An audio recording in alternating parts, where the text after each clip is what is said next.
नमस्कार, मेरा नाम है सुरेंद्र कुमार और आप सभी का एक बार पुनः दक्षिणा ई क्लासरूम में बहुत बहुत स्वागत है। आप देखना शुरू कर चुके हैं नया lecture Newton laws of motion का।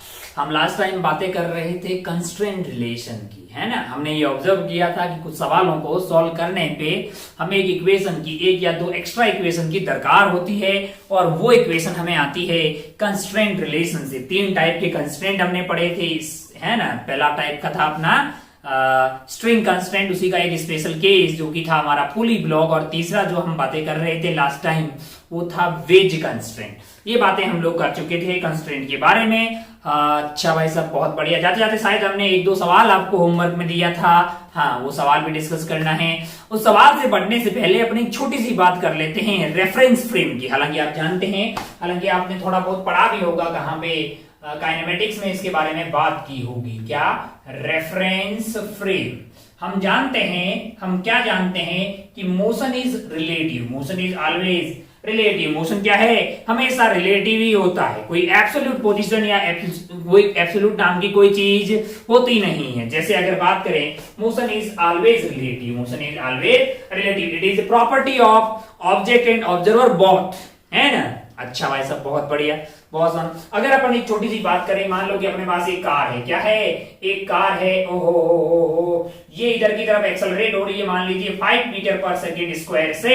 Then acceleration of car with respect to ground, आपका आंसर होगा 5 metre per second square. But ऐसा बोले कि acceleration of car with respect to driver, with respect to driver साहब को ये थोड़ी एक्सेलरेट होती हुई फील आएगी यार, 0 मीटर पर सेकेंड स्क्वायर, क्योंकि उसके रिस्पेक्ट में तो ये रुकी हुई नहीं है यार। अच्छा, तो आपने काइनेमेटिक्स में ये देखा होगा कि velocity, displacement, acceleration etcetera etcetera, ये सारी क्वांटिटीज होती है वो फ्रेम पे डिपेंड करती है। किस पे डिपेंड करती है? फ्रेम पे डिपेंड करती है। जैसे आप ट्रेन में जा रहे हो, ट्रेन में आप इधर की तरफ जा रहे हो, यहाँ पे एक पेड़ है, यहाँ पे क्या है? एक पेड़ है। आपको लगता है कि आप बी से जा रहे हो तो पेड़ पीछे की तरफ बी से जा रहा है, लेकिन अगर कोई वहां पे बकरी चरा रहा होगा तो बोलेगा बे सुबह से यहीं पे खड़ा था। बताइए कौन सही था? बकरी चराने वाला सही था क्या, या आप सही थे? आपने बोला कि आप इधर जा रहे थे तो पेड़ उधर की तरफ जा रहा था, लेकिन बकरी चराने वाले ने बोला कि सुबह से हम यहीं खड़े हैं भाई, पेड़ तो यहीं पे है कि नहीं यार, हम ही यहाँ इसकी छाया में बैठे हुए थे। कौन सही था? भाई साहब दोनों ही सही नहीं है ना, है कि नहीं यार? क्योंकि हम एग्जैक्टली बोल ही नहीं सकते कि पेड़ रुका हुआ है कि चल रहा है। There is no concept of absolute position, absolute velocity, absolute acceleration, everything is relative. भाई हर जगह जिंदगी में रिलेटिव ही होता है ना। अरे भाई आपके पड़ोस में आपने मान लो कि भाई 97% लाया हो, पड़ोस में कोई बालक है वो 98 ले आया, तो पेरेंट्स लोग बोलते हैं कुछ पढ़ता ही नहीं है। देखो बगल वाले को देख लीजिए, शर्मा जी के लड़के को 98% लाया है और तुम भले 97.5 लाके बैठे हो। होता है ना ऐसा। तो चीजें जो है वो रिलेटिव है। अच्छा भाई साहब, बहुत बढ़िया, बहुत ही शानदार। ये तो खैर मतलब बात हो गई ऐसे मजाक की। काम की बात करते हैं अपन। तो अपने को समझना है कि मोशन जो है वो रेफरेंस फ्रेम पे डिपेंड करती है। क्या होती है फ्रेम? आसान भाषा में बात करते हैं कि क्या होती है फ्रेम। फ्रेम वो जगह होती है जहां से आप चीजों को ऑब्जर्व करते हैं, जहां से आप चीजों क्या करते हैं? ऑब्जर्व करते हैं। अच्छा भाई साहब, बहुत बढ़िया, बहुत शानदार। ओहो हो। अच्छा, अगर आप ध्यान से देखें, जहां चीजों को ऑब्जर्व किया जाता है, यानी कि जहां से चीजों को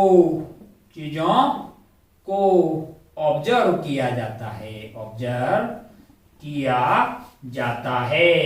जाता है। अच्छा, बहुत बढ़िया भाई साहब, बहुत शानदार। ओहो, ऐसा बोल सकते हैं the coordinate system from which the motion is described, style मार के, या आसान भाषा में बात करें तो वो जगह जहां से किसी की मोशन को ऑब्जर्व किया जाता है, प्यार से क्या बोलते हैं? Reference frame. अच्छा भाई साहब, अगर आप ध्यान से देखिए तो आपने बातें की थी कि displacement, velocity, acceleration etcetera etcetera, बहुत सारी चीजें जो होती है फ्रेम पे डिपेंड करती है। कुछ ऐसी चीजें होती है, जैसे आप टाइम बोल दीजिए, time is independent of frame, time is independent of frame.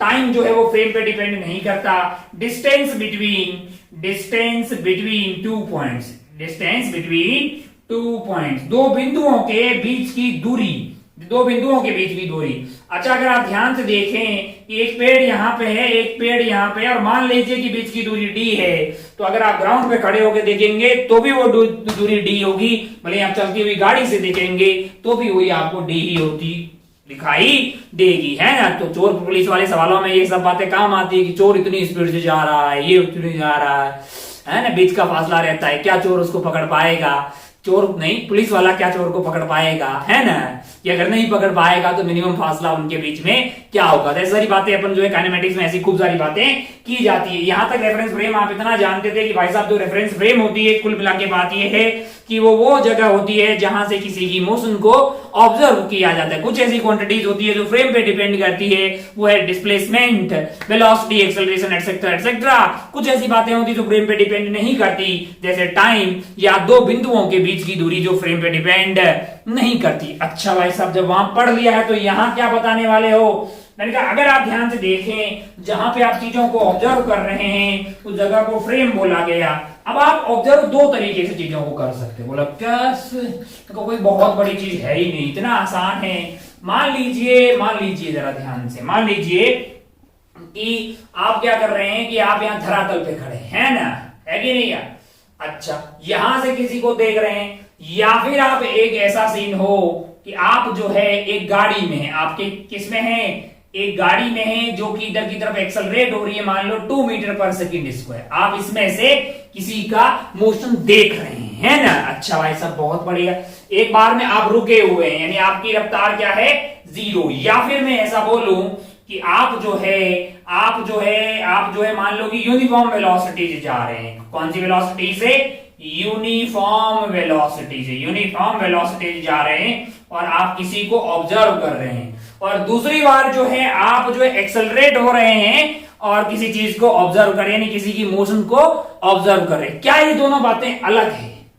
अगर आप ध्यान से देखें तो इस वाले केस में जहां से आप ऑब्जर्व कर रहे हैं उसको प्यार से क्या बोलते हैं, फ्रेम ऑफ रेफरेंस। अगर आप ध्यान से देखें तो यहाँ पे फ्रेम ऑफ रेफरेंस जो है उसकी एक्सेलरेशन 0 है। एक्सेलरेशन क्या है, 0। फ्रेम ऑफ रेफरेंस की एक्सेलरेशन 0 है। लेकिन अगर यहां पे आप देखेंगे तो आप ध्यान से देखेंगे कि वेलोसिटी जो है वो ना तो 0 है ना ही, मतलब यहाँ पे ना तो वेलोसिटी 0 है ना ही कांस्टेंट है ना। तो वेलोसिटी कैसी हो सकती है, यानी एक्सेलरेशन जो है उस वाले केस में आपकी वेलोसिटी चेंज हो रही होगी, मतलब acceleration is not equal to 0, यानी एक्सेलरेशन या तो कुछ कांस्टेंट होगी या फिर वेरिएबल भी हो सकती है, मे बी वेरिएबल, यानी वेरिएबल एक्सेलरेशन भी हो सकती है बट एक्सेलरेशन होगी। मैंने कहा अच्छा क्या दोनों में अलग अलग बातें हैं, क्या दोनों में मतलब जो है दोनों अलग अलग क्यों पढ़ रहे हैं भाई, ऐसा अलग क्यों कर रहे हैं फ्रेम का। मैंने कहा अगर ध्यान से देखो हम क्या पढ़ रहे हैं, मैंने कहा न्यूटन लॉज ऑफ मोशन पढ़ रहे हैं कि नहीं यार। न्यूटन साहब ने कितने लॉ दिए थे, 3 लिए थे, तो न्यूटन ने 3 साहब दिए थे, लॉज है तो बड़े आदमी ने लॉ दिए हैं तो भाई लग रहे होंगे हर जगह। हमने एक छोटी सी बात की, बहुत छोटी सी बात की, अपन यहाँ पे बात कर लेते हैं। बहुत छोटी सी मतलब ऐसी छोटी सी, कितनी छोटी सी कि हमारे पास एक लिफ्ट है। क्या है, एक लिफ्ट है। लिफ्ट जानते हो आप, लिफ्ट है ना। लिफ्ट में क्या हो रखा है कि एक ब्लॉक को अपन ने ऊपर ऐसे टांग दिया, ये मास m है, छोटा तो नहीं बनाया ना बहुत ज्यादा, नहीं थोड़ा बड़ा बना लेते हैं ताकि तेरे को साफ साफ दिखाई दे। अब जरा ध्यान से देखना, यहां पे बना लेते हैं। एक लिफ्ट है अपने पास, क्या है, एक लिफ्ट है भाई साहब, एक लिफ्ट है, उसके अंदर एक ब्लॉक है, उसको अपन ने टांग रखा है। बहुत बढ़िया भाई साहब, मास है ना। और ये लिफ्ट जो है वो ऊपर की तरफ एक्सेलरेट हो रही है ए से। ये आइटम है क्या, ये आइटम है लिफ्ट जो कि ऊपर की तरफ एक्सेलरेट हो रही है ए मीटर पर सेकेंड स्क्वायर से। बहुत बढ़िया। आप बोले इसमें क्या है भाई साहब, अच्छा मैंने कहा इसकी एपीडी बनाओ, ग्राउंड के रिस्पेक्ट में इसकी एपीडी बनाओ, विद रिस्पेक्ट टू धरती माता, विद रिस्पेक्ट टू ग्राउंड। तो आप बोलेंगे अरे भाई साहब इसको ऊपर लेके कौन जा रहा है, देखो इस एम को पक्का टेंशन ही लेके जा रहा होगा, क्योंकि तो एमजी तो रोकने की कोशिश कर रहा है। टेंशन और एमजी में बड़ा कौन होगा, तो खुद ही बोलेगा कि टेंशन एमजी से बड़ा होगा, तभी तो ये ऊपर जा रहा होगा यार। कोई और तो इसको फोर्स लगा नहीं रहा है, ऊपर ये धागा खींच रहा होगा। समझ तो रहे ना स्टोरी की, ये कैसे लटका हुआ ब्लॉक है। तो आप बोलेंगे साहब कि टेंशन माइनस एमजी हो गया net force, that is equal to mass into acceleration. क्या लगा दिया है, न्यूटन साहब का सेकंड लॉ लगा दिया, F net is equal to mass into acceleration. तो यहां से टेंशन तेरे पास आ गई है mg प्लस ma। ओ mg+a बहुत बढ़िया भाई साहब, mg से ज्यादा टेंशन है तभी तो ऊपर की तरफ नेट फोर्स है, तभी तो हमारा ब्लॉक, अगर ये a से एक्सेलरेट हो रहा है तो ब्लॉक भी तो a से एक्सेलरेट हो रहा है, तभी तो उसके साथ जा रहा है ना यार। ओ हो, ये बातें हमने की है विद रिस्पेक्ट टू ग्राउंड। किसके रिस्पेक्ट में? With respect to ground. एक दिन हमने क्या किया, हमारे यहाँ पे एक चीटा बैठा हुआ था। कौन बैठा हुआ था? चीटा या चीटी, चीटा या फिर चीटी, आप कुछ भी कर लीजिए। ये जो है भाई साहब यहाँ बैठा हुआ था, इसको इसने भी एनएलएम पढ़ा हुआ था, इसने भी एनएलएम पढ़ा हुआ था। इसने बोला कि भाई मेरे लिए तो ये ब्लॉक रुका हुआ, मेरे लिए ये वाला ब्लॉक रुका हुआ, क्योंकि आप अगर यहाँ बैठे होंगे तो और आप सब कुछ बाहर से बंद है, आप लिफ्ट के अंदर बैठे हैं, आपको थोड़ी पता लगेगा कि चीजें एक्सेलरेट हो रही है। इनको ये लगेगा कि ये ब्लॉक रुका हुआ है। अगर विद रिस्पेक्ट टू चीटा की बात करें, ये था विद रिस्पेक्ट टू ग्राउंड, यहाँ बात करते हैं with respect to theta. With respect to theta बात करें, चीटा बोलेगा साहब कि मेरे लिए ये इक्विलिब्रियम में, कहां पे है? इक्विलिब्रियम में है, तो ऊपर टेंशन लग रहा होगा, नीचे mg लग रहा होगा। अगर इक्विलिब्रियम है तो टेंशन की वैल्यू क्या है? mg है। टेंशन की वैल्यू क्या है? mg है। इन्होंने बोला टेंशन की वैल्यू mg, इन्होंने बोला टेंशन की वैल्यू mg+a। बताइए दोनों में से कौन सही है? कोई एक तो गलत होगा, क्योंकि टेंशन की वैल्यू दो तो नहीं हो सकती ना यार। एक ही नॉन जीरो वैल्यू होगी तो ये वैल्यू बड़ी आएगी। ये तो tension is equal to mg हो गया। अब आप खुद ही बोल देंगे कि tension is equal to mg तो नहीं हो सकता, क्योंकि अगर tension is equal to mg होता तो फिर ये ब्लॉक ऊपर क्यों जा रहा है? ऊपर कैसे एक्सेलरेट हो सकता है? mg तो इस पे नीचे लग रहा है, टेंशन अगर ऊपर mg के बराबर ये तो कैंसल आउट, इक्विलिब्रियम है ना। फिर ऊपर की तरफ एक्सेलरेट होना पॉसिबल नहीं है। लेकिन अपन जानते हैं कि भाई ये ऊपर तो जाएगा, ऐसा थोड़ी है कि भाई लिफ्ट चलेगी ब्लॉक रुका रह जाएगा। ब्लॉक को बांधा हुआ है ना यार, तो ब्लॉक तो जाएगा ऊपर, है कि नहीं यार? अच्छा भाई साहब, बहुत बढ़िया, बहुत ही शानदार। तो दिल में आया कि यार मतलब एक तो न्यूटन का सेकंड लॉ एक ग्राउंड पे खड़े हुए आदमी ने लगाया, हमने लगाया। दूसरा हमारे चीटा जी जो है वो कहां बैठे हैं? लिफ्ट में बैठे हैं। अच्छा, और लिफ्ट खुद क्या हो रही है? एक्सेलरेट हो रही है। पहली बार हमने ग्राउंड के रेस्पेक्ट में लगाया, हम थे रुके हुए। हम क्या थे? रुके हुए, मतलब हमारी एक्सेलरेशन क्या थी? 0। दूसरी बार चीटा जी ने भी न्यूटन का सेकंड लॉ लगाया, लेकिन उनका आंसर अलग आया, और वो थे बेसिकली एक एक्सेलरेटेड फ्रेम में। वो कहां थे? एक एक्सेलरेटेड फ्रेम में। उनका आंसर आया T = mg।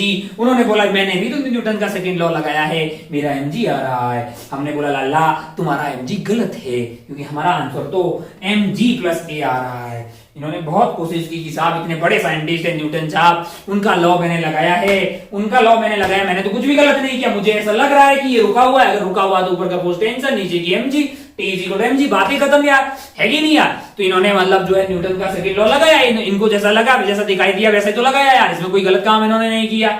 अच्छा, इसका मतलब कोई ये गलत है, मैंने कहा ये गलत है, ये सही है, ओहो हो, इसका मतलब इन्होंने कोई गलती नहीं की है। न्यूटन साहब का सेकंड लॉ ही यहाँ एप्लीकेबल नहीं है, या एप्लीकेबल इस तरीके से तो नहीं है। हमें साफ दिखाई दिया कि कुछ तो गड़बड़ी या कुछ और एडजस्टमेंट हमें करना पड़ेगा कुछ तो, लेकिन ओहो हो, फिर हमें ये समझ में आया कि थोड़ा सा ये अलग करना ठीक है। इसमें अगर आपने न्यूटन का सेकंड लॉ लगाया तो कोई दिक्कत नहीं हुई, लेकिन अगर एक्सेलरेटेड फ्रेम के अंदर न्यूटन साहब का सेकंड लॉ लगाया तो दिक्कत हो गई भाई साहब, आंसर गलत आया। ओहो हो, अच्छा, इससे अलग दो फ्रेम की बातें करते हैं। मैंने कहा इस तरह की फ्रेम को बोलते हैं इनर्शियल फ्रेम। कौन सी वाली फ्रेम?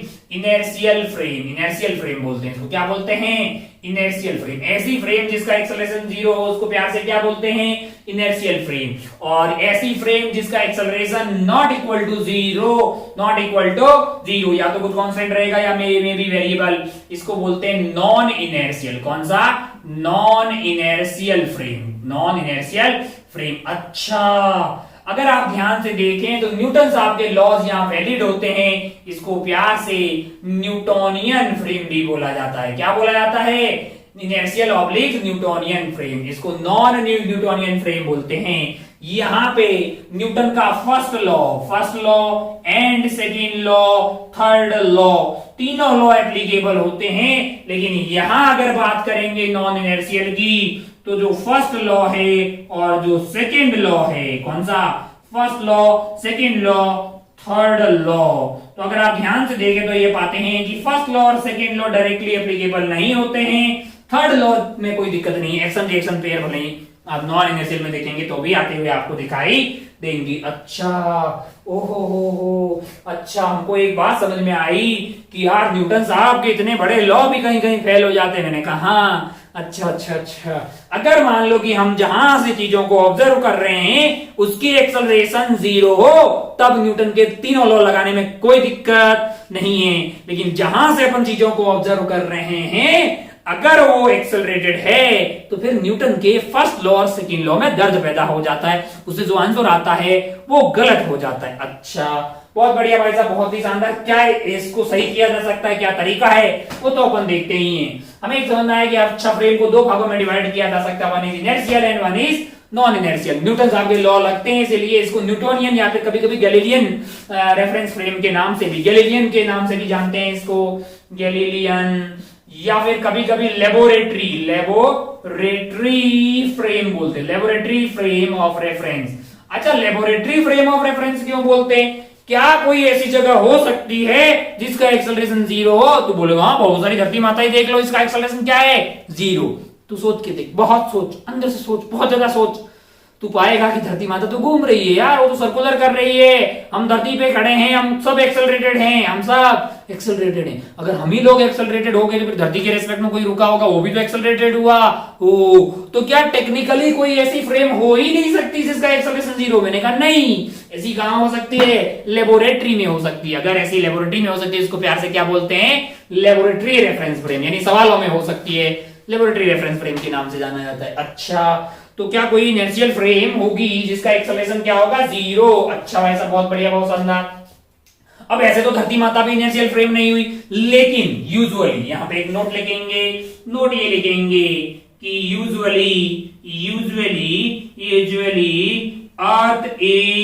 अर्थ धरती माता is taken as inertial reference frame. अच्छा, ओहो, धरती माता को यूज लिया जाता है। कल को कोई स्टेटमेंट या सेशन रीजन में ऐसा सवाल पूछे कि earth is a inertial frame, तो बोलेगा नहीं रे लाला, नहीं, नहीं, अर्थ इनर्शियल फ्रेम होती नहीं है। वो तो हम सवालों को सॉल्व करने में ले लेते हैं, हम सवालों में अर्थ को इनर्शियल फ्रेम ले लेंगे, और धरती माता को रुका हुआ मान रहे हैं, हमें सब कुछ रुका हुआ दिखेगा, धरती माता बहुत बड़ी, एक्सेलरेशन बहुत कम होती है, हमको ज्यादा फील नहीं आती है, इसलिए हम मान के चलते हैं कि भाई धरती माता रुकी हुई है। बट कल को तुम्हें स्टेटमेंट में ऐसा सवाल दे, स्टेटमेंट पूछ दे दिया हो कि अर्थ इज इनर्शियल फ्रेम, तो उसको बोलना नहीं, earth is taken as inertial frame. Yes, धरती माता को इनर्शियल फ्रेम हम मान के सवालों में सॉल्व करते हैं, पर कल को कोई स्टेटमेंट ऐसा दे दे कि earth is a inertial frame, तो हमारा आंसर होगा नो, वो गलत स्टेटमेंट है, अर्थ इनर्शियल फ्रेम नहीं है। अच्छा, अब अगर हमने अर्थ को एक इनर्शियल फ्रेम ले लिया, एक इनर्शियल रेफरेंस फ्रेम ले लिया, अब आप ध्यान से देखें कि कोई और आइटम है, कोई और आइटम क्या है? एक इनर्शियल फ्रेम के रेस्पेक्ट में, अगर एक इनर्शियल फ्रेम के रेस्पेक्ट में ये वाला आइटम रुका हुआ है, ये आइटम क्या है? रुका हुआ है, या फिर यूनिफॉर्म वेलोसिटी से चल रहा है, या फिर क्या है? यूनिफॉर्म वेलोसिटी से चल रहा है। एक कोई फ्रेम है, एक कोई गाड़ी है जो किसी इनर्शियल फ्रेम ऑफ रेफरेंस के रेस्पेक्ट में रुकी हुई है या फिर यूनिफॉर्म वेलोसिटी से चल रही है, तब क्या ये वाला भी इनर्शियल फ्रेम हो जाएगा?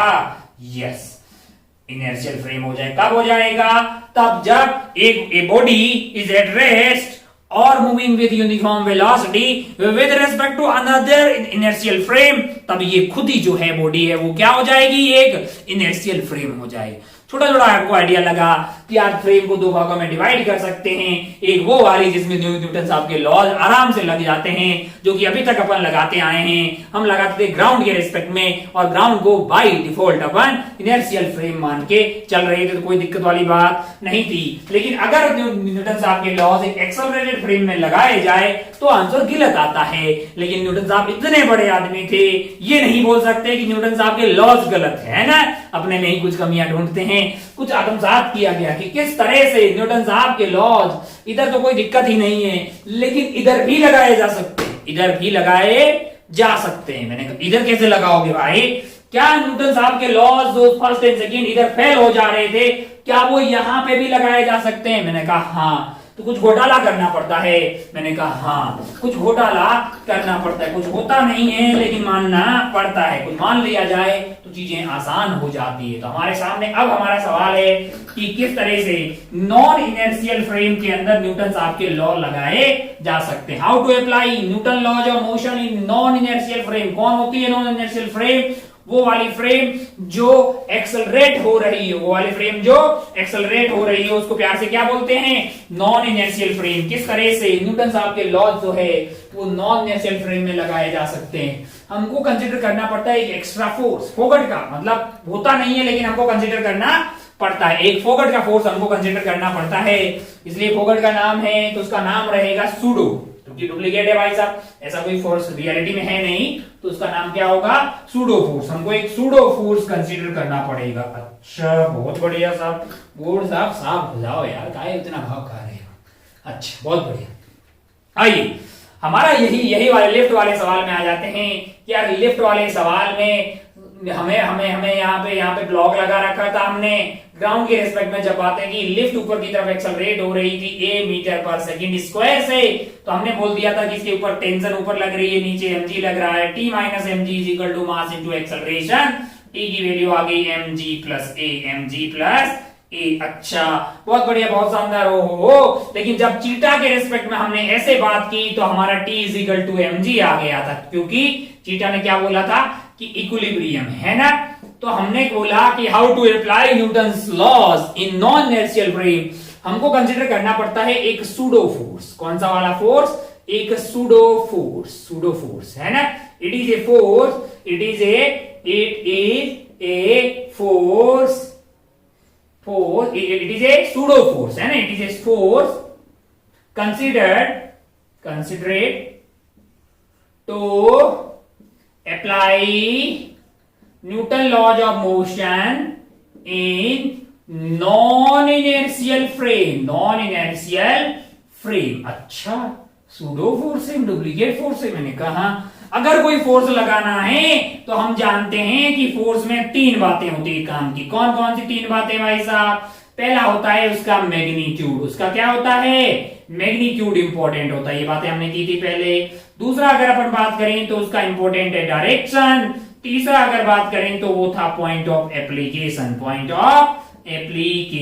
तीन चीजें जो है फोर्स में काम आती है। One is basically magnitude, second is direction and third is point of application. अच्छा भाई साहब बहुत बढ़िया, बहुत शानदार। अब अगर बात करें अपन मैग्नीट्यूड की अगर बात करें तो हमारा जो सूडो फोर्स होगा उसका मैग्नीट्यूड होता है मास of the body. Mass of body into क्या करना है? Into acceleration of non inertial frame, यानी बॉडी का मास into acceleration of non inertial frame. अच्छा समझ में आ गया, बहुत बढ़िया। डायरेक्शन किधर लेंगे? मैंने कहा डायरेक्शन आपको लेनी है सूडो फोर्स की just opposite to the direction of acceleration of non-inertial reference frame, यानी नॉन इनर्शियल फ्रेम की डायरेक्शन एक्सेलरेशन के जस्ट ऑपोजिट डायरेक्शन में अपने को सूडो लगाना है। कितना लगाना है समझ गए? किधर लगाना समझ गए? मैंने कहा पॉइंट ऑफ एप्लीकेशन। फिर भाई ये भी बता दो लगे हाथ की कहां लगाना है। मैंने कहा कहां लगाना है, वैसे तो ये अभी इंपॉर्टेंट नहीं है, क्योंकि अपने पता था कि थर्ड वाला पॉइंट बोतल को ऐसे रखा था टिक टिक टिक टिक कि कहीं और लगा रहे चल रही हो, कहीं और लगा रहे घूम रही हो।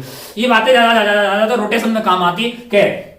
धीरे धीरे पॉइंट ऑफ एप्लीकेशन जो होता है फोर्स का वो सेंटर ऑफ मास है। कहां पे? सेंटर ऑफ मास यानी COM, सेंटर ऑफ मास। आप बोलेंगे क्या होता है ये? हम बोलेंगे आपको कि आपको पूरा एक चैप्टर पढ़ाया जाएगा, तेरा दिल गार्डन हो जाएगा, खूब लंबा सा, उसमें खूब बातें करेंगे सेंटर ऑफ मास की।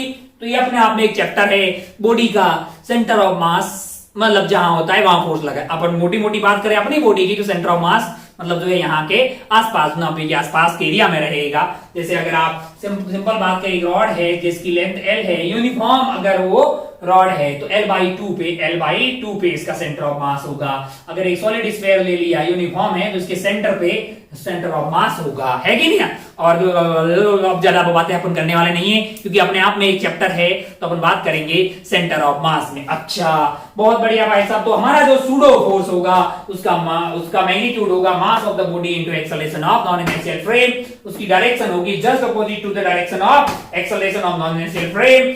और वो कहां लग रहा होगा, वो बॉडी के सेंटर ऑफ मास पे लग रहा होगा। अच्छा, तो यहां लगाओ ना, हमको यहां लगा के दिखाओ कि सही आंसर आ रहा है। मैंने कहा देखो जरा, विद रिस्पेक्ट टू चीटा अगर एनएलएम लगाना है विद रिस्पेक्ट टू चीटा तो एक एक्स्ट्रा फोर्स कंसीडर करना है। मैंने कहा देखो देखो देखो, अगर आप ध्यान से देखो तो ऊपर टेंशन है, नीचे mg है, ये तो ओरिजिनल है। अब और इसका एक्सेलरेशन है ऊपर, सूडो लगाना है नीचे, नीचे एक एक्स्ट्रा फोर्स लगाना है, इसको मैं एफएस बोल रहा हूं यानी एफ सूडो। वो होगा नीचे क्यों लगा रहा हूं, क्योंकि उसकी डायरेक्शन होगी just opposite to the direction of reference in non inertial frame. ये नॉन इनर्शियल फ्रेम है, उसकी एक्सेलरेशन ऊपर है, तो हमारा सूडो लगेगा नीचे। कितना लगेगा, मैंने कहा मास इनटू एक्सेलरेशन, मास m है, एक्सेलरेशन a है। चीटा के रेस्पेक्ट में ये कहां है, ये इक्विलिब्रियम में है। ऊपर का फोर्स और नीचे का फोर्स क्या होना चाहिए, बराबर। तो T must be equal to mg plus m into a. अरे ये क्या हुआ, T की वैल्यू तो g प्लस ए आ गई। T की वैल्यू क्या आ गई है, mg प्लस ए। अरे ये तो ग्राउंड के रेस्पेक्ट में आई थी। मैंने कहा ये विद रेस्पेक्ट टू ग्राउंड था, ये कहां था, विद रेस्पेक्ट टू ग्राउंड है। ग्राउंड को अपन क्या मान के चल रहे हैं, ग्राउंड को अपन क्या मान के चल रहे हैं, एक इनर्शियल फ्रेम मान के चल रहे हैं, है ना। विद रेस्पेक्ट टू ग्राउंड अपना टी ये आया था, विद रेस्पेक्ट टू चीटा अपना अब ये आने लगा है जब अपन सूडो फोर्स को कंसीडर कर रहे हैं। ओह, तो क्या नॉन इनर्शियल फ्रेम में जब भी न्यूटन लॉज ऑफ मोशन लगाएंगे तो हमको एक सूडो फोर्स कंसीडर करना होगा। तो बोला ला ला ला ला, ये तो परेशानी वाली बात है, ये तो दिक्कत वाली बात होगी, क्यों लगाना है ये सब। मैंने कहा इससे फायदा होता है, बिल्कुल परेशान होने की कतई जरूरत नहीं है। सूडो हमारी जिंदगी में सवालों को आसान करने के लिए आया है। मैं आपको दिखाऊंगा इसका ट्रेलर कि क्यों सूडो जो है ये सब नॉन इनर्शियल फ्रेम से सवाल सॉल्व करने चाहिए। अच्छा, आप बोलेंगे ग्राउंड के रिस्पेक्ट में भी तो इसको कर सकते थे और चीटा की फ्रेम में कर रहे हैं, ग्राउंड में करो ना, फिर क्या दिक्कत है, सूडो वगैरह लेना नहीं पड़ रहा है। मैंने कहा यहाँ लेना पड़ रहा है, एक्स्ट्रा दिमाग लगाना पड़ रहा है। कभी कभी ग्राउंड की फ्रेम में से सवालों को सॉल्व करना टफ हो जाएगा, है कि नहीं यार। और एक्सेलरेटेड फ्रेम यानी कि नॉन फ्रेम के रिस्पेक्ट में सॉल्व करना इजी होगा। अगर इजी होगा सॉल्व करना, फिर अपन जो फिर वहां पे आपको धीरे धीरे आभास हो जाएगा एक दो दिन में कि नॉन इनर्शियल फ्रेम में सूडो कंसीडर करके सवालों को सॉल्व करना इजी होता है ना, इजी होता है। मतलब कुल मिला के बात यह है कि सूडो हमारी जिंदगी में काम को आसान करने आया है, इसलिए परेशान, हताश, निराश होने की कतई जरूरत नहीं है। अच्छा भाई साहब, एक लल्लू पुल्लू सवाल से कार्यक्रम की शुरुआत करते हैं। एक लल्लू पुल्लू सवाल लेते हैं। मान लो कि ऐसा कुछ सवाल ले लिया अपन ने, कैसा सवाल, एक बिल्कुल लल्लू पुल्लू सवाल लेते हैं। मान लो हमने एक सवाल ले लिया, हमने ऐसा बोला कि एक गाड़ी है, क्या है, एक गाड़ी है। अच्छा भाई साहब, बहुत बढ़िया, बहुत शानदार, यहाँ पे पहिए लगे हैं, बहुत बढ़िया भाई साहब। कहाँ दौड़ रही है, रोड हाईवे पे दौड़ रही है। इसकी एक्सेलरेशन है इधर की तरफ a0 metre per second square. कितनी, a0 metre per second square. उसके अंदर लगा हुआ है पेंडुलम। क्या होता है पेंडुलम, आप जानते हैं ना। पेंडुलम मतलब एक जो है एक धागा हो गया और नीचे एक बॉल टाइप का लगा हो गया, ऐसे रखा हुआ। अब आप ध्यान से देखें तो ये ऐसे रखा हुआ था, लेकिन जैसे ही ये गाड़ी चलने लगी तो ये ऐसी कुछ कंडीशन में आ जाएगा, ऐसी कुछ कंडीशन में आ जाएगा, है ना। तो मान लीजिए कि वो ऐसे पीछे की तरफ चला गया है और ये वाला एंगल हो गया है थीटा। अब वो इक्विलिब्रियम में है, अब वो रुका हुआ है, इक्विलिब्रियम में है। आपसे कोई बोले कि थीटा बताइए, आपको कोई बोले कि थीटा बताइए। पेंडुलम की लेंथ L है, मास m है, ये बॉब टाइप का आइटम है। ऐसा समझिए, आपको जूम करके अगर दिखाया जाए, आप ऐसा समझिए कि ये जो है कार्यक्रम इधर की तरफ एक्सेलरेट हो रहा है a0 metre per second square से।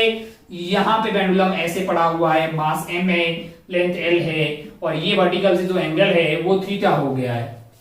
और हमें क्या पता करना है, हमें थीटा प्राप्त करना है। हमारा मकसद है कि हम थीटा कैसे प्राप्त कर सकते हैं। अच्छा भाई साहब, बहुत बढ़िया, बहुत शानदार। आप बोले मतलब जो है, मतलब हमको दोनों फ्रेम से करके दिखाओ। मैंने कहा यार तू पहले ग्राउंड के रिस्पेक्ट में देख, पहले ग्राउंड के रिस्पेक्ट में देख। विद रिस्पेक्ट टू ग्राउंड का, विद रिस्पेक्ट टू ग्राउंड, हमने विद रिस्पेक्ट टू ग्राउंड बातें की। मैंने कहा ठीक है भाई साहब, विद रिस्पेक्ट टू ग्राउंड बातें करेंगे। पहले इसका ग्रेडी बना देते हैं हमारे मास m का। मास m का बीडी बनाएंगे, इधर की तरफ इस पे टेंशन लग रहा होगा, ये वाला एंगल थीटा है, टिक टिक टिक टिक, ये थीटा है तो ये वाला एंगल थीटा हो जाएगा, नीचे इस पे mg लग रहा होगा, क्या लग रहा होगा, mg, और कोई फोर्स नहीं है ग्राउंड के रिस्पेक्ट में, तो इसके कंपोनेंट कर लिए मैंने, इधर की तरफ आ जाएगा t sin थीटा, ऊपर वाला कंपोनेंट आ जाएगा t cos theta, with respect to ground ये इसके अंदर है और ये खुद ही उधर एक्सेलरेट हो रहा है, तो इसकी एक्सेलरेशन होगी इधर की तरफ a not cos theta, sorry a not cos theta कहां से आ गया। अब आप ध्यान से देखिए तो वर्टिकल में ये इक्विलिब्रियम में है, तो वर्टिकल में क्या होना चाहिए, वर्टिकल में t cos theta must be equal to mg, horizontal में नेट फोर्स क्या है, t sin theta, t sin theta that is equal to mass into acceleration, यानी मास इनटू एक्सेलरेशन ये नॉट हो गया, डिवाइड कर दीजिए, t से t कट जाएगा, m से m कट जाएगा, tan थीटा आपका क्या आ रहा है, tan थीटा आ रहा है a naught divided by g, यानी theta is basically tan inverse of a naught divided bye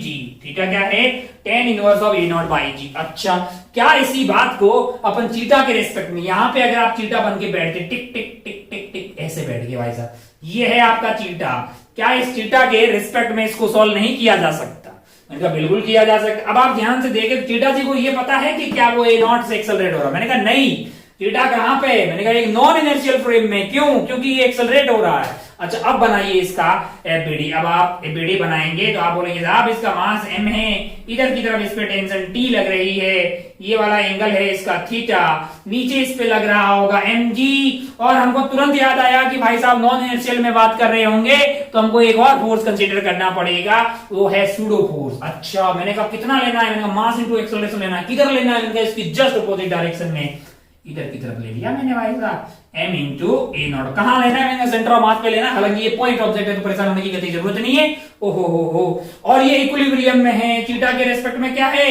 equilibrium में, इसका मतलब नेट फोर्स क्या होना चाहिए, जीरो, ऊपर वाला कंपोनेंट ले भाई साहब, ऊपर वाला कंपोनेंट आपके लिए आ गया है t cos थीटा, और ये वाला कंपोनेंट हमने कर दिया है t sin थीटा।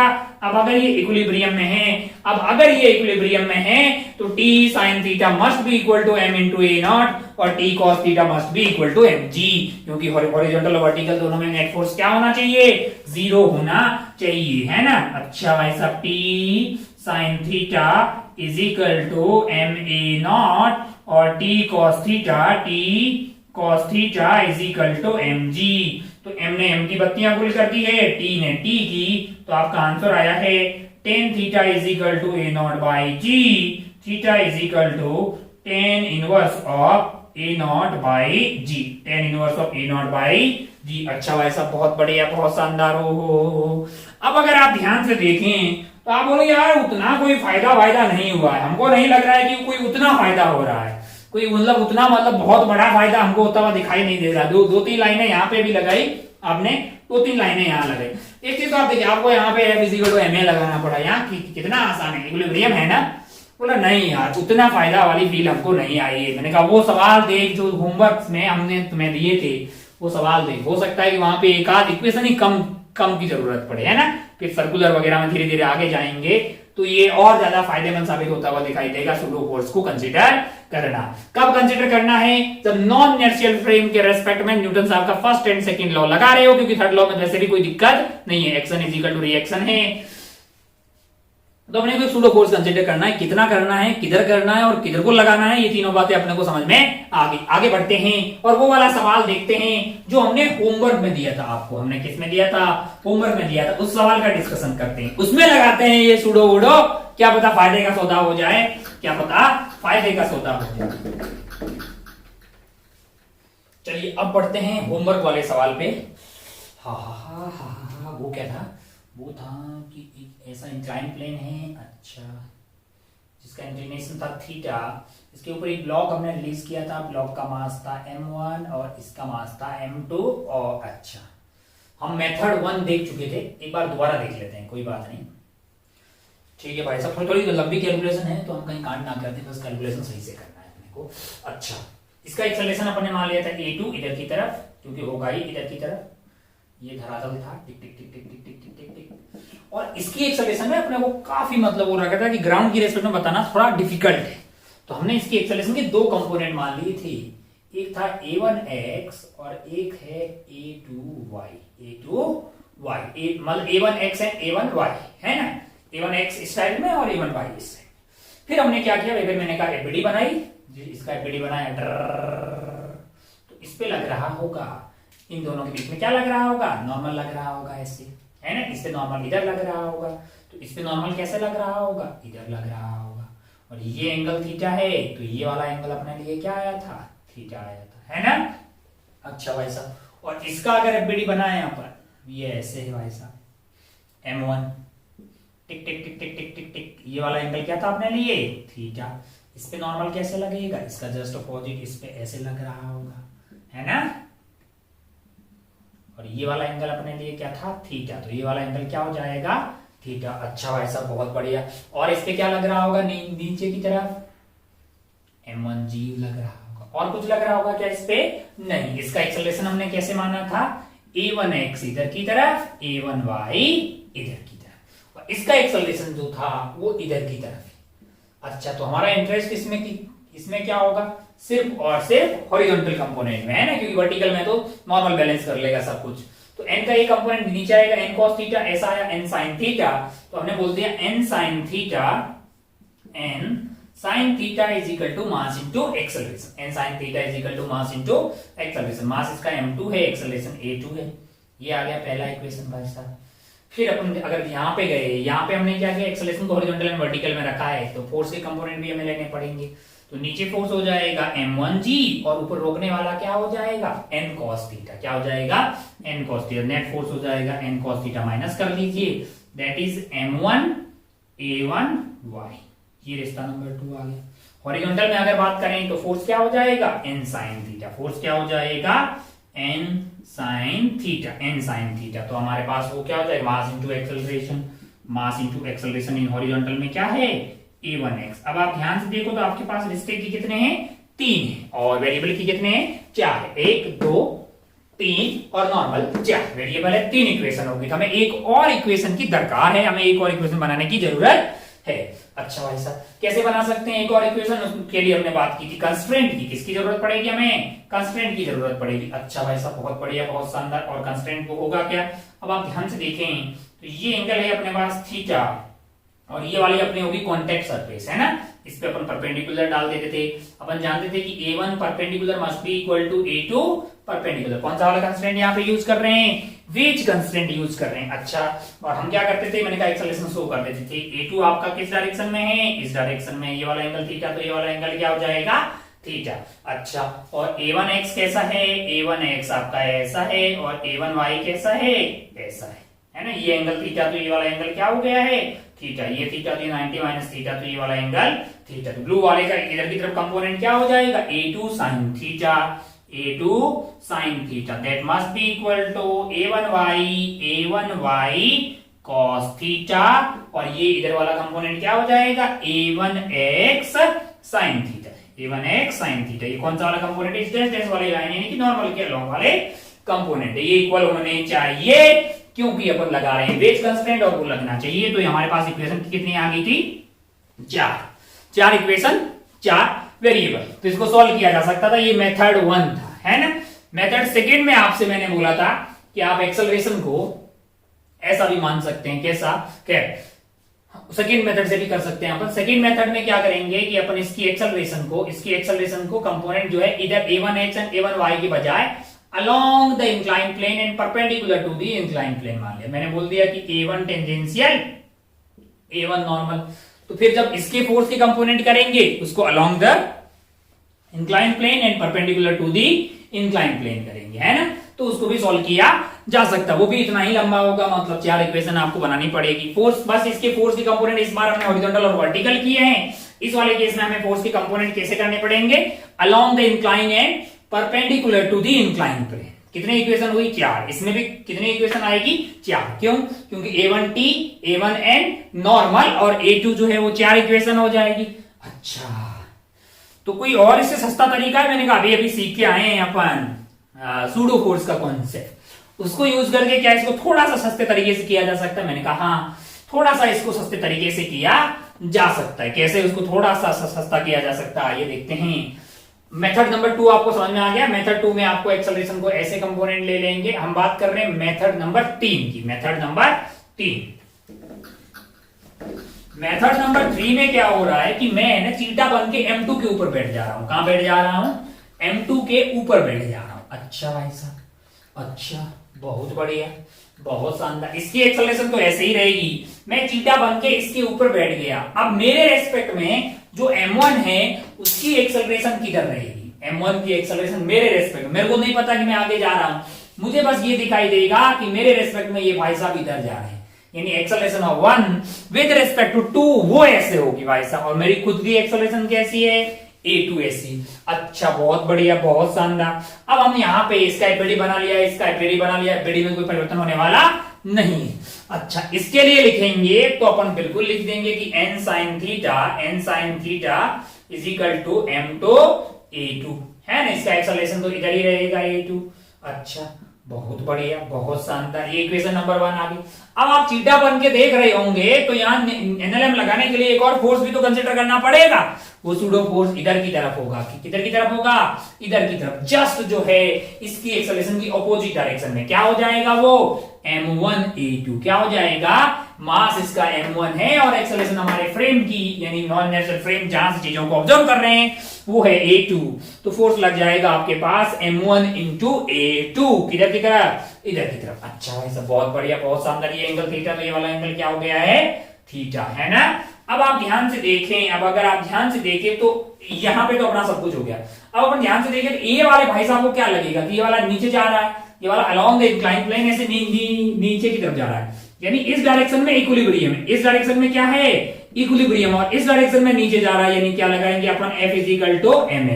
इस डायरेक्शन में आपका इक्विलिब्रियम है और वो इस डायरेक्शन में along the incline plane F is equal to ma लगाने की जरूरत है। और यहाँ पे फोर्स इक्वल है कौन सी डायरेक्शन में? Perpendicular to the incline plane. मैंने कहा परपेंडिकुलर टू इंक्लाइन प्लेन और along the incline plane forces को तोड़ देते हैं।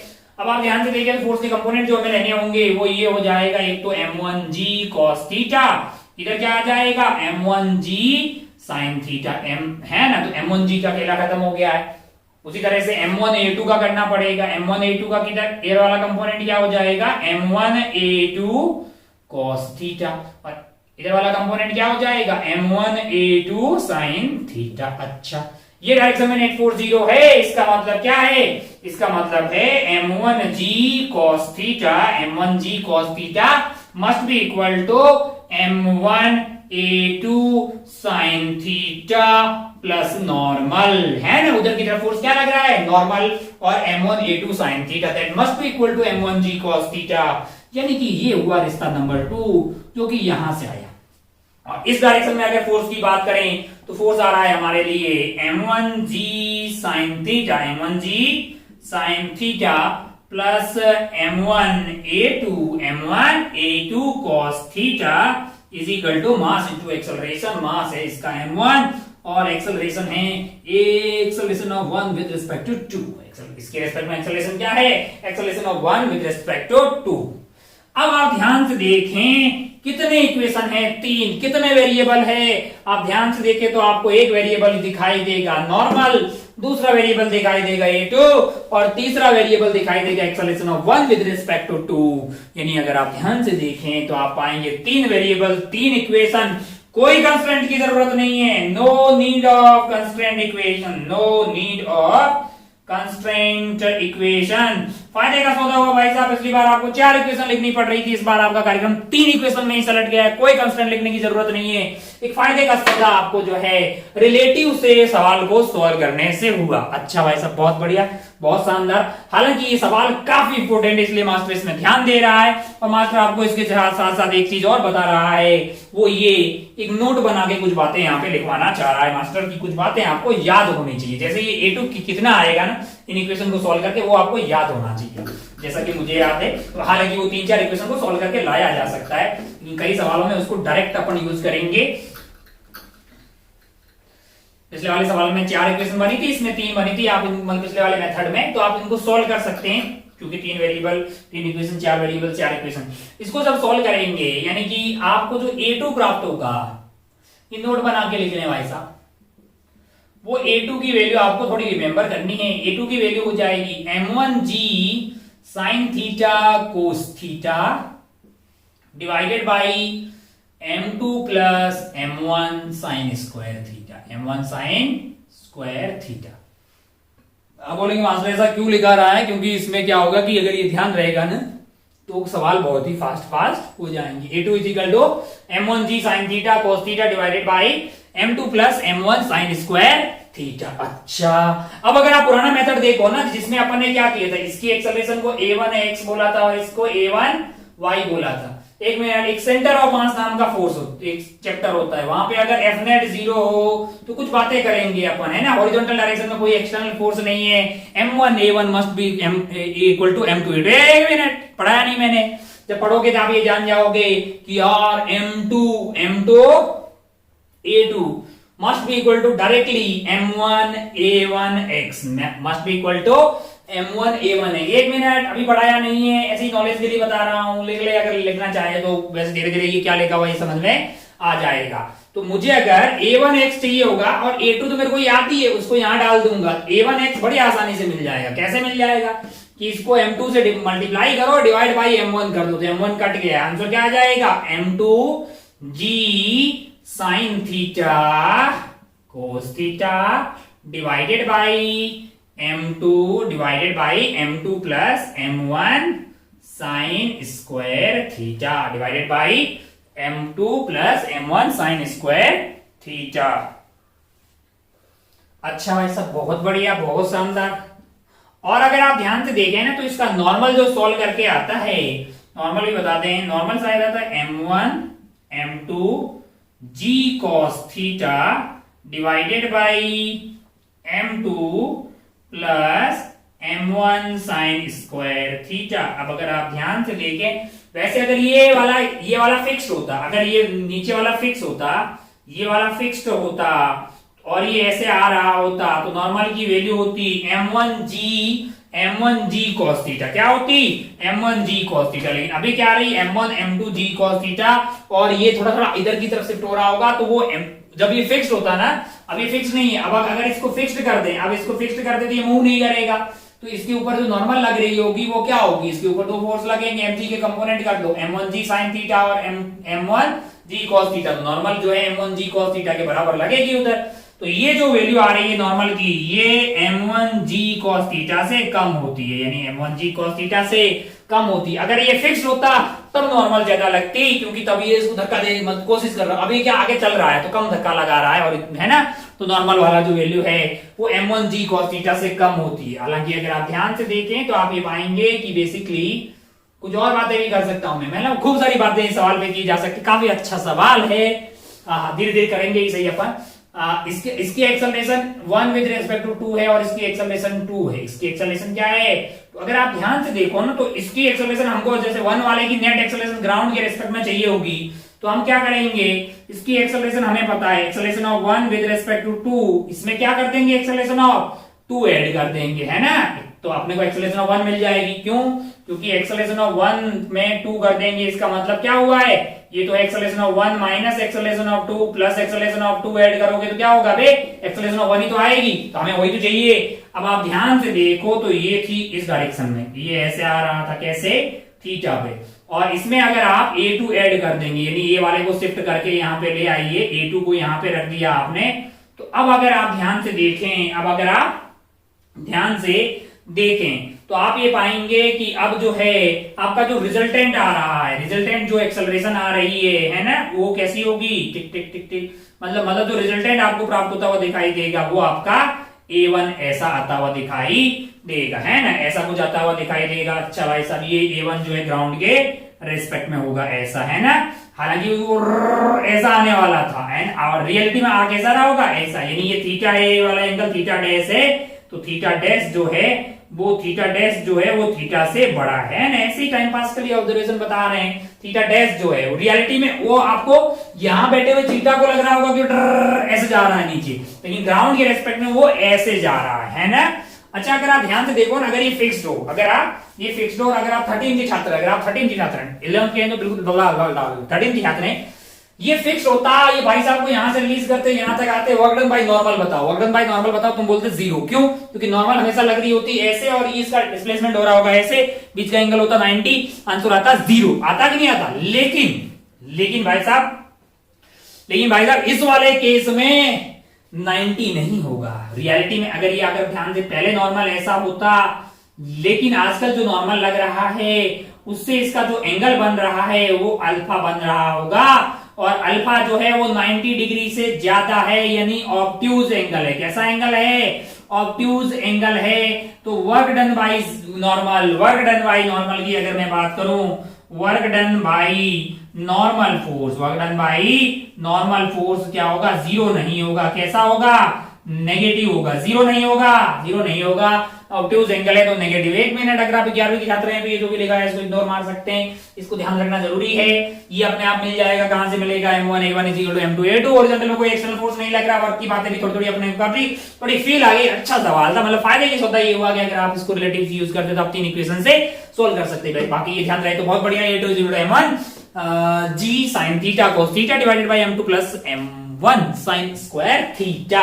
अच्छा भाई सब बहुत बढ़िया, बहुत ही खूबसूरत। तो इसको अपने 3 मेथड से सॉल्व कर डाला। एक और शायद सवाल हमने होमवर्क में दिया था आपको, उस सवाल पे बढ़ते हैं। एक और सवाल थोड़ा सा इसका बड़ा भाई था, इसके ऊपर ऐसे डर धागा डाल के पीछे कर दिया था, थोड़ा और टफ कर दिया था इसको। उम्मीद है कि आपके पेजे में उतरा होगा। आइए इसको उड़ाते हैं और आगे बढ़ते हैं। दूसरे वाले सवाल जो आपको होमवर्क में दिया है उस पे बढ़ते हैं। मेरा दिल भी कितना चलिए बढ़ते हैं दूसरे सवाल पे जो हमने होमवर्क में दिया था। काफी अच्छा सवाल। चल जाओ भाई, अच्छे अच्छे हो यार। सवाल ऐसा था,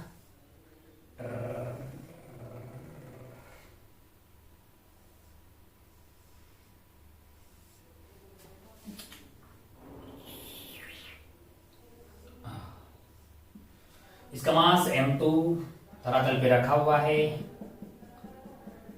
केप्ट ऑन द सरफेस। ये आपका हो गया ऐसा, यहां पे रख दिया है मास M1। क्या रख दिया है? मास M1, और इसको रिलीज किया गया था। इसको क्या किया गया? रिलीज किया गया। पहले एकदम सस्ते तरीके से करते हैं, मेथड 1 सस्ते तरीके से करते हैं। जस्ट अपन सीखने आए हैं तो अपन सीखते हैं भाई साहब की कैसे इक्वेशन लिखनी है। ओ हो सस्ता तरीका ये बोलता है कि इसके एक्सेलरेशन को A2 मान लो इधर की तरफ, और इसकी एक्सेलरेशन का कुछ पता नहीं है। 2 कंपोनेंट मान लो A1 x and A1 y, A1 x and A1 y। अब क्या करो? मैंने कहा भाई इसका एफबीडी बनाओ। अब एफबीडी बनाओ, टाइम पास करो बहुत मस्त वाला। इसका एफबीडी बनाते हैं। किसका? ये वाला आइटम का एफबीडी बना लेते हैं। बस एफबीडी बनाओ, टाइम पास करो। और क्या, ये एंगल हो गया थीटा। ओ हो इसके ऊपर नॉर्मल लग रहा होगा ऐसे। कभी कभी कैमरे को पढ़ाते पढ़ाते नींद आने लग जाती है ना। एंड ये हो गया भाई साहब। ओहो बहुत बढ़िया। इधर की तरफ क्या लग रहा होगा? टेंशन लग रही होगी।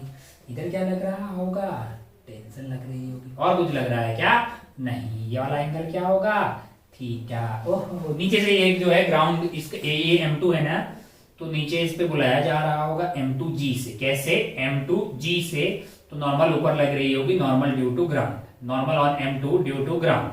ये है टोटल नंबर ऑफ फोर्सेज जो M2 के ऊपर लग रही होगी, है ना। अच्छा, और अगर M1 की बात करें, मान लो कि अपन M1 का एफबीडी बना है, M1 का एफबीडी बना लेते हैं। यहाँ पे M1 का एफबीडी बना लेते हैं।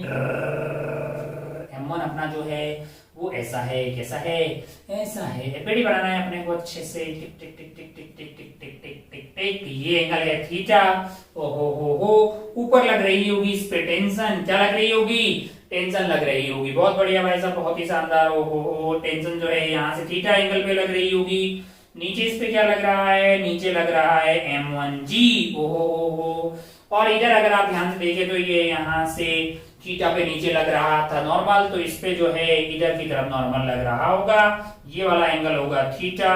टिक टिक टिक। तो ये वाला एंगल हो गया थीटा, ये वाला एंगल हो गया आपका 90 माइनस थीटा। अच्छा, और कोई फोर्स लग रहा है क्या इस पे? कोई फोर्स नहीं लग रहा होगा। हमने mg शो कर दिया, नॉर्मल शो कर दिया, टेंशन शो कर दिया। मतलब टेंशन एक अलग फोर्स जो है यहाँ पे मार्केट में नया आ गया है।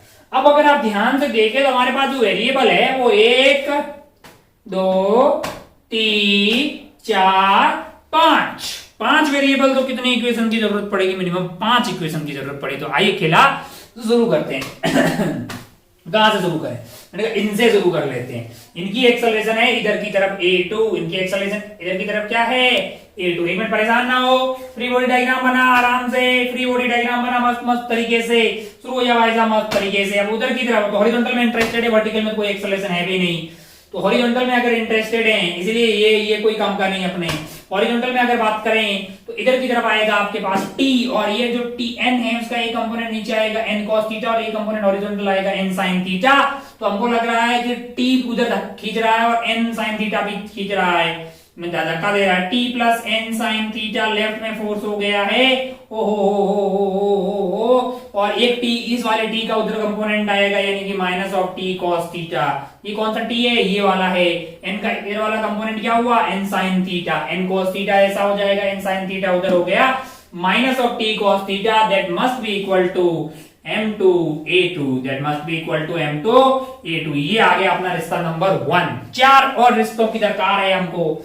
अच्छा, दो तो ये दे देगा, दो तो हमें ये दे देगा, क्यों, क्योंकि इसकी एक्सेलरेशन हमें पता है a1x and a1y, a1x and a1y। अच्छा भाई साहब बहुत बढ़िया, बहुत शानदार। ओह, तो हमें फोर्सेस को पूरा हॉरिजॉन्टल और कैसे करना होगा, वर्टिकल में, हॉरिजॉन्टल एंड वर्टिकल करना होगा। नॉर्मल के कंपोनेंट ले लेते हैं भाई, ऊपर वाला कंपोनेंट अपने लिए क्या हो जाएगा, n cos थीटा। एक मिनट रायता फैल जाएगा तो अपन कंपोनेंट लिखते नहीं है, पहले वर्टिकल की बातें कर लेते हैं। t, अब आप ध्यान से देखिए, t आपका ऐसे, तो t का हॉरिजॉन्टल कंपोनेंट आएगा t cos थीटा, वर्टिकल आएगा आपका t sin थीटा। तो वर्टिकल की बात करें अपन तो m1g होगा नीचे, m1g होगा नीचे, m1g माइनस क्या होगा, t का ऊपर वाला component t sin theta, t sin theta. अच्छा, और n का ऊपर वाला कंपोनेंट n cos थीटा, वो भी ऊपर की तरफ है तो माइनस n cos थीटा। इतना होगा नेट फोर्स डाउनवर्ड। ये में से इसका ये और इसका ये वाला घटा दिया हमने, तो ये आना चाहिए मास इनटू एक्सेलरेशन, यानी कि इसका मास है m1, नीचे की तरफ एक्सेलरेशन है a1y। रिश्ता नंबर 2, रिश्ता नंबर 2। एक और रिश्ता अपने हॉरिजॉन्टल से मिलेगा, हॉरिजॉन्टल में एक्सेलरेशन उधर की तरफ है तो नेट फोर्स उधर की तरफ होना चाहिए, यानी कि आपके पास जो हॉरिजॉन्टल है m1g का कोई कंपोनेंट नहीं आएगा क्योंकि m1g वर्टिकल है, तो इधर कंपोनेंट कौन आएगा, n का, या n cos 90 माइनस थीटा यानी n sin थीटा इधर की तरफ आ जाएगा, n sin थीटा। उसको रोक कौन रहा होगा, उसको टेंशन का ये वाला कंपोनेंट जो कि क्या होगा, t cos थीटा माइनस और t cos theta, that must be equal to इसका मास इनटू एक्सेलरेशन। इसका मास है m1 और एक्सेलरेशन क्या है, एक्सेलरेशन है a1x, एक्सेलरेशन क्या है a1x। अच्छा भाई साहब बहुत बढ़िया, 3 इक्वेशन आ गए अपने को, 2 इसके फ्री बॉडी के डायग्राम से, एक इसके हॉरिजॉन्टल वाली बातें की। हमारे पास वेरिएबल है टोटल 5, इक्वेशन है 3, 2 और इक्वेशन की जरूरत है। अब यहां लगाएंगे अपन कंस्ट्रेंट, क्या लगाएंगे, कंस्ट्रेंट। अच्छा पहले लगाते हैं वेज ब्लॉक कंस्ट्रेंट। क्या लगाते हैं, वेज ब्लॉक। एक मिनट, आप परेशान तो नहीं हो रहे? अब आप ये मत सोचिएगा कि हर बार मास्टर सवाल देगा। एक ब्लॉक है जिसका मास 2 किलो है, फोर्स लग रहा है 10 न्यूटन, एक्सेलरेशन बताओ 10/2 5 मीटर पर सेकेंड। भाई ऐसे सवाल थोड़ी आएंगे यार, ढंग के सवाल आएंगे ना यार, है ना। अच्छा भाई तो मेहनत करनी पड़ेगी। ओ अच्छा, और मेहनत करने से अपन डरने वाले लोगों में से नहीं है। अच्छा भाई तो 2 और इक्वेशन चाहिए, तो अपने को यहाँ लगाना पड़ेगा वेज कंस्ट्रेंट। क्या लगाना पड़ेगा, वेज कंस्ट्रेंट। और वेज कंस्ट्रेंट में मास्टर ने बोला था कि आप ऐसे पहले सरफेस बना लीजिए, ये एंगल है आपका थीटा, ये आपका हो गया है नॉर्मल, ये आपका क्या हो गया है नॉर्मल। अच्छा a1 perpendicular must be equal to a2 perpendicular, और फिर आप एक्सेलरेशन को शो कर दीजिए, यानी ये आपका है a2, ये आपका क्या है a2 हो गया, ये आपका a2 हो गया। बहुत बढ़िया, बहुत ही शानदार। हो। और अगर अपन बात करें a2 हो गया है ऐसे, और अगर अपन बात करें बाकी वालों की तो a1x और a1y दूसरे कलर से शो करें, क्या रेड से कर लेते, पता नहीं दिखता कितना है रेड। इधर की तरफ आपके पास हो जाएगा a1x और इधर की तरफ क्या हो जाएगा a1y। अच्छा ये वाला एंगल अगर थीटा है तो ये वाला एंगल हो जाएगा थीटा, ये वाला 90 माइनस थीटा, ये वाला एंगल थीटा, ये वाला एंगल थीटा, तो ये वाला एंगल थीटा। हमारा टारगेट है कि रेड और ब्लू के दोनों के कंपोनेंट इस डैश डैश वाली लाइन के अलोंग कर दें। तो ये है थीटा, तो ये a2 cos थीटा, इधर वाला आएगा a2 sin थीटा, यानी कि a2 sin theta, a2 sin theta जो ब्लू वाले का कंपोनेंट है वो किसके बराबर होना चाहिए, a1y cos थीटा इधर की तरफ, और उसका उधर वाला कंपोनेंट सब्ट्रैक्ट कर दीजिए, यानी a1x sin theta, a1x sin theta. ये कौन सा रिश्ता हुआ, ये 4th रिश्ता हुआ। अभी भी दिल गार्डन नहीं हुआ, क्योंकि वेरिएबल है 5 और रिश्ते मिले हैं 4, एक और रिश्ते की हमें दरकार है। यहाँ पे हमने वेज कंस्ट्रेंट लगा दिया, हमें एक और कंस्ट्रेंट लगाना पड़ेगा, हमें एक और कंस्ट्रेंट लगाना पड़ेगा। कौन सा कंस्ट्रेंट लगाना पड़ेगा? String constraint. ये कौन से कंस्ट्रेंट से आए हैं? वेज कंस्ट्रेंट से। आइए स्ट्रिंग कंस्ट्रेंट लगाते हैं, आइए स्ट्रिंग कंस्ट्रेंट लगाते हैं। आइए देखिए जरा, लो लो लो लो लो लो लो सिलेक्ट कर दीजिए किसको? मैंने कहा इस धागे को। ये लो भाई साहब, ये लो ये लो ये लो। अच्छा भाई साहब, हो ये पॉइंट आ गया एक, और ये पॉइंट आ गया एक, और ये पॉइंट आ गया ये वाले पॉइंट के लिए लिख दिया हमने 0। क्या क्या क्या लिख दिया हमने? 0 लिख दिया भाई साहब। हो ये वाला पॉइंट उधर की तरफ जा रहा है तो इसको कम कर रहा होगा, तो माइनस ऑफ A2 लिख दिया, कोई दिक्कत वाली बात नहीं है। फिर अपन आगे ये वाले पॉइंट पे, ये वाले पॉइंट की एक्सेलरेशन है इधर की तरफ, कितनी? A2, लेकिन कौन सा वाला कंपोनेंट जो होगा? ये वाला एंगल हो गया है थीटा, ये वाला एंगल क्या हो गया है? थीटा। ये वाला एंगल क्या है अपने लिए? थीटा। अच्छा, तो A2 का ये वाला कंपोनेंट जो है इसकी लेंथ को बढ़ा रहा होगा, इसकी लेंथ को बढ़ा रहा होगा, तो क्या आ जाएगा आपके लिए? नहीं मतलब वो ऐसे, ये कौन से पॉइंट के लिए बातें हो रही है? इस पॉइंट के लिए A2, इसका ऐसा A2 होगा, उसका ये वाला कंपोनेंट हो जाएगा A2 cos थीटा, जो कि इस लेंथ को बढ़ा रहा होगा। तो प्लस में आप क्या लिख देंगे? A2 cos theta, A2 cos theta. अच्छा भाई साहब, बहुत बढ़िया, बहुत शानदार। अब इस वाले पॉइंट की एक्सेलरेशन जो है वो इससे और ऐसे हैं, इसके दो कंपोनेंट कर डालिए, टिक टिक टिक टिक टिक। ये एंगल होगा थीटा, ये एंगल होगा थीटा, तो ये वाला एंगल हो गया थीटा, ये वाला हो गया 90 माइनस थीटा, और ये दोनों इसकी लेंथ को बढ़ाने की कोशिश कर रही है। तो क्या आ जाएगा आपके पास? A1x cos theta plus A1y cos 90 minus theta बन जाएगा sin थीटा। ये आपका आ गया है इक्वल टू 0 होना चाहिए। काय को? कि स्ट्रिंग कांस्टेंट। टोटल रिश्ते की कितने हुए भाई साहब? टोटल रिश्ते हुए हैं 5। टोटल रिश्ते हुए हैं 5, इक्वेशन है 5, सॉल्व किया जा सकता है। बहुत बढ़िया भाई। अगर मास m1 m2 इसी दे 1 kg, थीटा दे आपको 30 डिग्री, तो काम किया जा सकता है, कोई परेशान होने वाली बात नहीं है। अच्छा, मेथड सेकंड मास्टर नहीं बता रहा है, मास्टर सेकंड आप खुद ही आप ट्राई करें। मेथड सेकंड में आपको क्या करना पड़ेगा? इसकी एक्सेलरेशन को A1x और A1y के बजाय क्या मान लेंगे? A1 tangential and A1 normal. A1 tangential and क्या मान लेंगे? A1 tangential and A1 normal. अब आप ध्यान से देखें तो A1 टेंजेंशियल और A1 नॉर्मल से आपके पास जो है फिर से वेरिएबल 5 आएंगे, इक्वेशन आएगी 5, इसमें 3 सीधी मिल जाएगी, 2 आपको लगाना पड़ेगा वेज एंड स्ट्रिंग कंस्ट्रेंट। सीधा चलते हैं मेथड नंबर 3। क्या सूडो का उपयोग करने से चीजें थोड़ी आसान होगी? मैंने कहा आइए देखते हैं मेथड नंबर 3। इसको रिलीज किया है। 3 में अपन क्या करेंगे? चीटा बन के इसके ऊपर बैठ जाएंगे। 1 मिनट, बेड़ी नहीं बनाना है, बेड़ी नहीं मिटाना है, दोबारा कौन बनाएगा? हो हो हो हो हो हो हो। थोड़ा साफ हो जाओ, थोड़ा इसको भिगो देते हैं।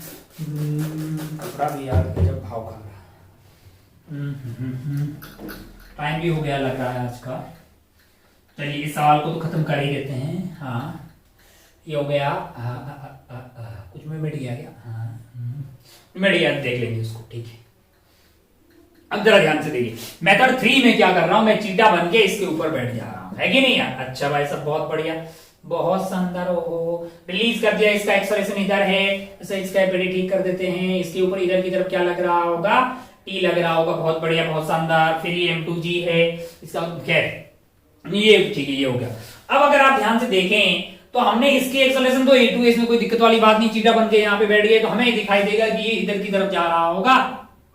It is acceleration of 1 with respect to 2। सीधा हम इस पे आए, इसकी इक्वेशन लिखने गए, इसकी इक्वेशन लिखी तो उधर की तरफ खींच रहा है T।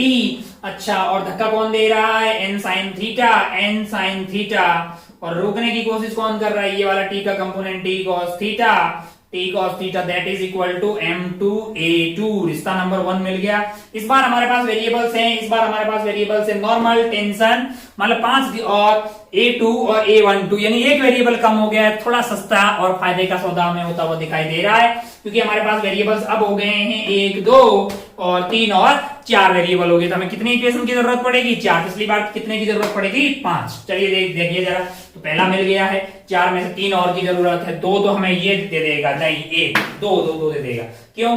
क्योंकि ये इसके रेस्पेक्ट में अगर बात करेंगे, और एक फोर्स और एक्स्ट्रा कंसीडर करना पड़ेगा, जो कि इसके ऊपर इधर लग रहा होगा किधर लग रहा होगा, इधर लग रहा होगा। कितना, तो खुद ही बोल देगा कि m1 इंटू A2 होगा। कितना होगा, m1 इंटू A2। क्यों भाई साहब, क्योंकि बातें अपन कर रहे हैं with respect to theta, with respect to theta, जो कि कहा है विद रिस्पेक्ट टू M2 बातें कर रहे हैं, यानी अपन M2 के ऊपर बैठ गए हैं। चीटा हमारा कहाँ है, M2 के ऊपर बैठा हुआ है। अच्छा, ओहो हो,